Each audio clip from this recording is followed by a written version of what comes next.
Hello everybody, सभी को नमस्कार। TGT PGT and NET by Adhyayan Mantra के यूट्यूब चैनल पर मैं प्रिया आप सभी का बहुत बहुत स्वागत करती हूं इस 10 मिनट्स शॉर्ट वीडियो में। और इतिहास के सफरनामा में रुचि दिखाते हुए आपसे केवल एक ही आशा है कि आप इस सेशन को ज्यादा से ज्यादा लाइक, शेयर और कमेंट के माध्यम से और ज्यादा फैलाएंगे। आज के सेशन के माध्यम में आप एक मैप मेरे स्क्रीन पर देख रहे हैं और एक सवाल देख रहे हैं जो मैं आपको इस 10 मिनट्स की शॉर्ट ड्यूरेशन में समझाऊंगी। और वो सवाल उठता है औद्योगिक क्रांति के टॉपिक से। वो सवाल है कि औद्योगिक क्रांति सर्वप्रथम ब्रिटेन में ही क्यों आ रही थी और ये टॉपिक को डील करना क्यों अनिवार्य है, इसका एक प्रमाण हम एक पीवाईक्यू के माध्यम से देख रहे हैं। एक सवाल जो इस तरीके से पूछा गया कि क्या रिसोर्सेस थे जो ब्रिटेन को फायदा पहुंचा रहे थे, जिसकी वजह से ब्रिटेन में यानी कि इंग्लैंड में सबसे पहले औद्योगिक क्रांति को देखा गया। औद्योगिक क्रांति से गुजरने के लिए इंग्लैंड को किन संसाधनों की सहायता मिली? नंबर 1, कोयला या लोहा, कोयला एवं कोबाल्ट, लोहा और कोबाल्ट या तांबा और कोबाल्ट। ये आज के इस ड्यूरेशन का, इस शॉर्ट वीडियो का टारगेट है कि हम इस टॉपिक को समझ लें। तो चलिए इस सेशन को और आगे बढ़ाते हैं। सवाल हमारे पास क्या है कि इंग्लैंड की बात करते हुए इंग्लैंड में ही क्यों सर्वप्रथम सबसे पहले औद्योगिक क्रांति का आना संभव हुआ? सबसे पहले औद्योगिक क्रांति का आना इधर ही किस कारणवश पॉसिबल हुआ? इसके कारणों की तरफ जब हम रोशनी डालते हैं, इसके कारणों की तरफ रोशनी डालते हैं तो हमें तमाम कारण दिखाई पड़ते हैं। और इसी वजह से जब आप सबसे पहले ये ब्रिटेन का पूरा मैप जब देखते हैं तो इसके लोकेशन से वाकिफ होना अनिवार्य है। इसको समझते हुए औद्योगिक क्रांति के संदर्भ में हम एक बात कह सकते हैं कि ये मल्टी कॉजल फैक्टर की वजह से हो रहा था, यानी कि एक कारण नहीं था जिसकी तरफ हम जा सकते हैं, तमाम कारण थे। उसमें से सबसे पहले जो एक कारण हमारे सामने आता है वो है साइकोलॉजिकल इम्पैक्ट। और साइकोलॉजिकल इम्पैक्ट में हम रेनेसां के साथ साथ रिफॉर्मेशन को भी जोड़ करके पढ़ते हैं, यानी कि हम पुनर्जागरण की चर्चा कर रहे हैं, यानी कि हम पुनर्जागरण, संबोधन, सुधार कार्यों को लेने की तरफ आगे बढ़ते हैं।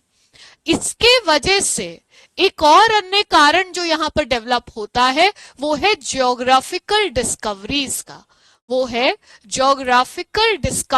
का, यानी कि भौगोलिक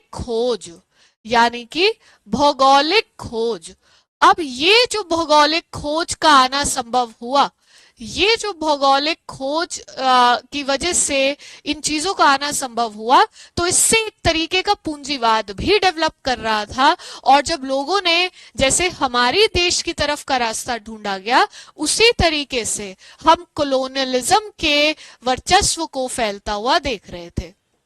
हम कॉलोनियलिज्म की वजह से कॉलोनियल एम्पायर्स का आना देखते हैं, साम्राज्यवाद और उपनिवेशवाद की विचारधारा के कारणवश हम इस तरीके के साम्राज्यों के द्वारा निर्माण और आगे वाली जो जगहें थी उन पर कब्जा करने की मानसिकता से ये लोग आगे बढ़ रहे थे। अब इसकी वजह से क्या होगा कि ये जो साइकोलॉजिकल इम्पैक्ट पड़ता है ये रीजन को आगे बढ़ाता है, तो इस वजह से वाणिज्य का विकास भी होगा, यानी कि growth and development of commerce भी होगा। Growth of commerce which implies, हम यहां पर वाणिज्य का विकास होता हुआ देखते हैं। अब देखिए ये आगे किस तरीके से बदलेगा। इसी की वजह से व्यापारी वर्ग का विकास होगा। अब जब व्यापारी वर्ग का विकास होगा यानी कि मार्केट इकोनॉमी का डेवलपमेंट होगा, इसी के साथ साथ हम इसे ये भी कह सकते हैं कि कमोडिटी डेवलपमेंट भी होगा, कमोडिटी के संदर्भ में भी डेवलपमेंट होगा। और ये सब इंप्लाई करेगा पूंजी के संचय में, एक्यूमुलेशन ऑफ वेल्थ में, और एक्यूमुलेशन ऑफ वेल्थ कैपिटलिज्म के कॉन्सेप्ट से जाकर के इस तरीके से जुड़ जाएगा। कैपिटलिज्म ऑफ वेल्थ इस तरीके के कॉन्सेप्ट से आकर के जुड़ेगा। अब इसमें एक और अन्य क्लास थी, जिस तरीके से फ्रांस की क्रांति में भी हम एक इस तरीके की क्लास का उदय देखते हैं, जिससे आज की डेट में हम बेहद आसानी से, बड़े आसानी से हम सहज हो चुके हैं। तो एक और फैक्टर, इन तमाम फैक्टर्स के साथ साथ जो औद्योगिक क्रांति के आने को संभव कर पा रहा था, वो फैक्टर बनता है rise of middle class, rise of middle class, मध्यम वर्ग का उदय। अब जब हमने यहाँ पे रेनेसां रिफॉर्मेशन लिखा तो वैज्ञानिक विकास की भी साथ ही बात हो रही है, प्रौद्योगिकी में नवाचार भी आ रहा है। सो प्रौद्योगिकी में जब नवाचार आ रहा है तो एक तरीके से एक रेवोल्यूशन का आना भी हमने देखा साइंस एंड टेक्नोलॉजी में, साइंस एंड टेक्नोलॉजी में। अब ये पृष्ठभूमि बांधना इंडस्ट्रियल रेवोल्यूशन पर अनिवार्य है, ताकि हम ब्रिटेन में ही ऐसा क्यों संभव हुआ इसको समझ पाएं। तो ब्रिटेन में एक जो कारण, जो इसी थ्रेड को हम अब आगे बढ़ाते हैं, ये वेल्थ वाले थ्रेड को। सो अब जब हम ब्रिटेन की केस स्टडी पर फोकस करते हैं, तो ब्रिटेन में इसी कैपिटलिज्म की वजह से, क्योंकि कैपिटलिस्ट ओरिएंटेड स्टेट जब ये बन रहा था, रादर नेशन जब ये बन रहा था, तो ये कैपिटलिज्म इस देश में क्या गुल खिलाएगा? ये कैपिटलिज्म आगे आकर के मार्केट इकोनॉमी को डेवलप करेगा, मार्केट को डेवलप करेगा, अर्थव्यवस्था सशक्त करेगा, और इसी की वजह से मैन्युफैक्चर्ड गुड्स की डिमांड, मैन्युफैक्चर्ड गुड्स की डिमांड में बढ़ोतरी दिखाई देगी, मैन्युफैक्चर्ड गुड्स की डिमांड में बढ़ोतरी दिखाई देगी। अब जब उत्पादन करने की क्षमता बढ़ रही है और फैक्ट्रीज भी लगाई जा रही हैं, तो इसी के साथ साथ एक और एस्पेक्ट समाज का जुड़ता है, और वो बनता है migration in the society, migration in the society. पलायन होगा, पलायन कहां से होगा? गांव से टाउन्स की तरफ, ठीक है। सो विलेजेस से लोग अब कहां जाना शुरू करेंगे? टाउन्स की तरफ, in search of better opportunity. एक कारण तो इस तरीके का बन रहा था, जिससे सोचने समझने और रीजन के बेसिस पर सवाल उठाने की क्षमता डेवलप हो रही थी। दूसरा कारण जो हमें ब्रिटेन की मैपिंग समझाती है, वो है इससे जुड़ी हुई ज्योग्राफी, वो है इससे जुड़ी हुई इसकी ज्योग्राफिकल टेरेन। अब इसके लिए जो आप ये मैप देख रहे हैं, एक तरीके से हम इसे पूर्णतः आइलैंड नेशन कह सकते हैं, है ना। आइलैंड नेशन होने के फायदे और नुकसान दोनों हो सकते हैं, लेकिन ब्रिटेन के केस में औद्योगिक क्रांति जब आ रही है तो हमें फायदे की तरफ ज्यादा झुकाव दिखाई पड़ता है।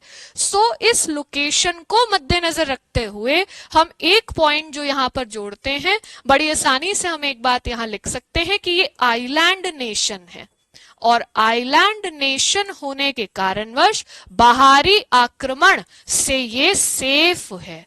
सो सेफ फ्रॉम एक्सटर्नल इन्वेजन, और अपने आप से एक्सटर्नल इन्वेजन को मात देते हुए ये अपने ऊपर कार्य कर सकता है। हम सब अभ्यर्थी इस चीज से एक बात सीख सकते हैं कि जब हम अपने ऊपर फोकस करेंगे, अपनी लकीर को लंबा करने के बारे में सोचेंगे, और किसी और से ईर्ष्या किए बिना अपना दिमाग इन चीजों में नहीं लगाएंगे कि दूसरे की how to pull others leg, इस चीज की तरफ फोकस ना करते हुए, धैर्य दिखाते हुए अपनी पढ़ाई में इजाफा करेंगे, अपने ऊपर काम करेंगे, तो निश्चित तौर पर हम लक्ष्य की प्राप्ति कर लेते हैं, और अपनी पर्सनालिटी में कोई भी नेगेटिव वाइब्स को फिर नहीं कुरेदते।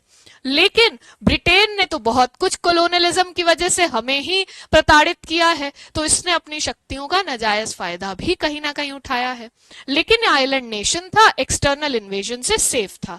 अब देखिए इसने अगला कार्य क्या किया। कोई भी जगह जो आप ब्रिटेन के अंदर देखेंगे, no place was far from sea, ज्यादा दूरी पर नहीं थी कोई भी जगह, ज्यादा दूरी पर नहीं थी कोई भी जगह, और इस कारणवश जब कोई भी जगह इतनी ज्यादा दूरी पर नहीं है तो इसके पास प्राकृतिक बंदरगाह की संभावना अपने आप उठ रही थी। प्राकृतिक बंदरगाह की स्थापना करना, बनना अच्छा एक ऑप्शन इसे दे रही थी। अब जब प्राकृतिक बंदरगाह इसके पास है तो प्राकृतिक बंदरगाह होने की वजह से सी पोर्ट का डेवलपमेंट कर सकता था, जो कि इसने किया भी। सो सी पोर्ट का डेवलपमेंट ये कर सकता था। सो गुड नेचुरल हार्बर्स, प्राकृतिक बंदरगाह किस चीज में रिजल्ट कर रहे थे?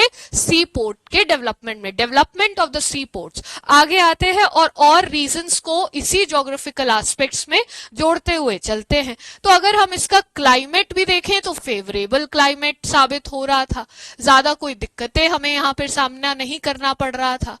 Then apart from this, favourable climate होने के साथ साथ नॉर्थ अटलांटिक ओशियन के it was situated besides North Atlantic ocean.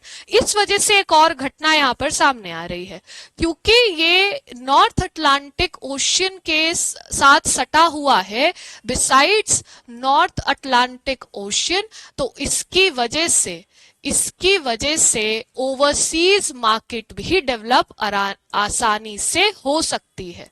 इसकी वजह से ओवरसीज मार्केट भी बड़ी आसानी से डेवलप हो सकती है। अब जब ओवरसीज मार्केट डेवलप हो गई तो इसके पास किस तरीके के नेचुरल रिसोर्सेस थे ये भी हम देख सकते हैं। तो नेचुरल रिसोर्सेस के केस में Britain was also rich in terms of coal and iron, लोहे और कोयले की कमी इसके पास नहीं थी। अब जब लोहे और कोयले की कमी नहीं थी तो नदियों ने भी अपना खेला, यानी कि नेचुरल नेटवर्क इसको मिल रहा था, सहायक नदियों से भी मिल रहा था। So natural network of reverse was created. Natural networks of reverse was created. सहायक नदियों के कारणवश भी एक अच्छा चीप ट्रांसपोर्ट का संसाधन यहां बनता है। सो इन नदियों के जाल से, नेटवर्क से क्या फायदा हुआ, जो हमारे लिए अगला पॉइंट बनता है। Cheap mode of transport was available. Cheap mode of transport was available, जिसकी वजह से ये खूब अच्छे से भली भांति अपने देश में रॉ मटेरियल्स को और तमाम अन्य जो भी प्रोडक्शन किया गया उसके लिए अच्छे से संसाधन जुटा पा रहा था। अब इसमें हिस्टोरियोग्राफी को भी जोड़ें, क्योंकि आप देखते हैं जब हम सेशंस के अंदर इतिहास को देख रहे हैं तो केवल तथ्यों पर बात नहीं कर रहे हैं, हम इतिहास लेखन की शैली में भी जाना चाह रहे हैं और इंटरवीन करके समझ रहे हैं। तो कुछ किताबें जो कि धर्म के रीजन को भी मानती हैं, तो एक इतिहासकार आर.एस. टोआने आते हैं और कहते हैं क्योंकि ब्रिटेन में इस समय प्रोटेस्टेंट्स का बोलबाला था, जो कि लिबरल साइड पर देखे गए as compare to the Catholics, the Orthodox Catholics, उनके कंपैरिजन में जहां जहां ये प्रोटेस्टेंट्स होंगे वहां पर प्रौद्योगिकी में नवाचार लाना संभव है, टेक्नोलॉजिकल इनोवेशन लाना संभव है। सो प्रोटेस्टेंट्स का रहना धार्मिक कारण भी आर.एच. टोआने के द्वारा उजागर किया गया। इनकी एक किताब आती है religion and the rise of capitalism. Religion and the rise of capitalism, इस किताब में इस तरीके के पॉइंट्स को ये उजागर कर रहे थे और इसी श्रेणी में तमाम अन्य इतिहासकार भी इस धार्मिक कारण पर रोशनी डालते हैं। लास्ट पॉइंट जो हम इसमें देख सकते हैं वो एक फोंटेना इकोनॉमिक हिस्ट्री के अंदर जब एक आर्टिकल पब्लिश हुआ तो इधर से भी एक पॉइंट आया जिसमें कंट्रीज का एनालिसिस किया गया कि बाकी जगह पर क्यों नहीं औद्योगिक क्रांति आ रही। तो इन्होंने कहा कि देखिए कुछ फैक्टर्स हैं जो औद्योगिक क्रांति में रिजल्ट करते हैं ब्रिटेन में। इन्होंने कहा सोशियो पॉलिटिकल फैक्टर्स वैसे थे, हर कोई इस चीज के लिए तैयार था। फिर इन्होंने जो शब्द इस्तेमाल किया वो शब्द हमें समझा तो रेनेसां और रेफॉर्मेशन ही रहा था, लेकिन इन्होंने कहा कि mental attitude matters a lot, mental attitude matters a lot, reason को तवज्जो देना, सवाल उठाने की क्षमता रखना, जो रेनेसां और रिफॉर्मेशन की वजह से लोगों में आ रही थी, उस तरीके के पॉइंट्स की तरफ ये जो आर्टिकल्स है ये हमारा ध्यान आकर्षित कर रहे थे। मेंटल एटीट्यूड को वैल्यू देना, फिर उत्पादन के संदर्भ में, उत्पादन के संदर्भ में कितना किस चीज का कमोडिटी का प्राइस रखना है, कितना लार्ज स्केल प्रोडक्शन करना है, डिमांड और सप्लाई को देखते हुए स्केल्स ऑफ वैल्यू भी हमें ब्रिटेन के अंदर दर्शाई दे रही थी। इस तरीके के पॉइंट्स उभर करके आते हैं जो यह दर्शाते हैं कि ब्रिटेन के अंदर इस कारणवश औद्योगिक क्रांति सबसे पहले आई। इन्हीं तमाम इतिहासकारों ने और अन्य इतिहासकारों ने भी यह भी बताया कि देखिए हॉलैंड जो था वो इकोनॉमिक डिक्लाइन की तरफ था लगभग इसी समय पर। फ्रांस की क्रांति की बात करते हैं तो फ्रेंच रेवोल्यूशन की वजह से फ्रांस उसमें एंगेज हो गया, राइट। सो इस कारणवश ब्रिटेन का जो ज्योग्राफिकल डोमेन था, जो सोशियो पॉलिटिकल फैक्टर्स थे, जो इसके नेचुरल रिसोर्सेस थे जिसमें कोयले और लोहे की बात की जा रही है, इस कारणवश सबसे पहले ये जो औद्योगिक क्रांति थी ब्रिटेन में आ रही थी। अब इस एस्पेक्ट को पढ़ करके हमने औद्योगिक क्रांति का एक सवाल हल किया, और वो सवाल और इस कॉन्सेप्चुअल अंडरस्टैंडिंग से आप अब इस सवाल का उत्तर देने के लिए तैयार हैं। तो इस सवाल का जवाब आप सभी ने कमेंट सेक्शन के अंदर देना है। जब मैंने इसको हिंदी में रीड किया तो अब की दफा मैं इंग्लिश में रीड करके इस कॉन्सेप्चुअल अंडरस्टैंडिंग की वीडियो को समाप्ति की तरफ ले जा रही हूं। What resources did Britain benefit from to go through the Industrial Revolution? Coal and iron, coal and cobalt, iron and cobalt, copper and cobalt. इस चीज का उत्तर आप, मुझे पूरा विश्वास है कि कमेंट सेक्शन में जरूर देंगे और सही उत्तर को पहचानेंगे। आज के लिए बस इतना ही। आशा है ये 10 मिनट शो आपको PYQs पर एक गहरी पकड़ देने में सफल रहे, और इसी तरीके से आप रुचि और ज्यादा बनाए रखें। ज्यादा से ज्यादा इस सेशन को लाइक करें और शेयर करें, तथा TGT PGT and NET by Adhyayan Mantra, जो अध्ययन मंत्र के मुख्य चैनल के साथ साथ एक पहल है डेडिकेटेड एस्पिरेंट्स जो इस लेवल पर तैयारी करना चाहते हैं, इस चैनल को भी आगे बढ़ाएं और सब्सक्राइब करें। Thank you and take care.